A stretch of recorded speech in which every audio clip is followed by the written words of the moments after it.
air violations into NATO countries, the drones in Poland, what happened in airports in Denmark, in Norway. In Romania also. Do you think the response so far has been weak? Very. Yeah, so I think yes. Weak reaction. So that's why he continued with other countries. So you agree with President Trump that NATO members should just shoot down the drones, shoot down the Russian jets? They had to shoot down everything. If the jets are in your space, you have to block it. Do you think that NATO members are just afraid to do it because they afraid from the Russian response? I know some leaders, they are not afraid, but mostly countries afraid.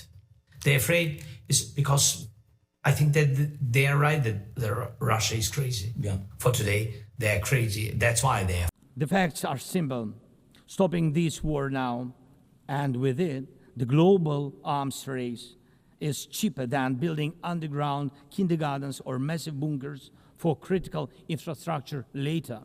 Stopping Putin now is cheaper than trying to protect every port and every ship from terrorists with sea drones. Stopping Russia now is cheaper than wondering who will be the first to create a simple drone carrying a nuclear warhead. So we must use everything we have together to force the aggressor to stop. And only then do we have a real chance that this arms race will not end in catastrophe for all of us. If it takes weapons to do it, if it takes pressure on Russia, then it must be done. And it must be done now. Otherwise, Putin will keep driving the war forward wider and deeper.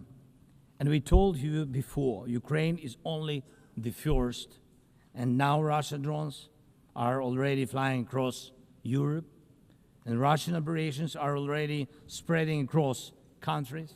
And Putin wants to continue this war by expanding it, and no one can feel safe right now. So first, we are now building a new security architecture for ourselves. More than 30 countries are already part of our coalition, and we are strengthening army, launching joint weapons production with partners, and defining financial commitments for defense in a way that could become a security model for any other nation.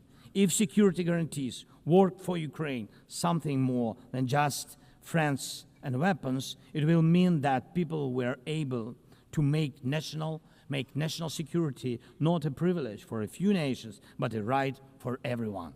Second, we are ready to make our modern weapons become your modern security, your modern weapon. And we have decided to open up arms exports. And these are powerful systems tested in a real war when every international institution failed. And we are also ready to grow our defense production together with strong partners so that their protection is modern and reliable.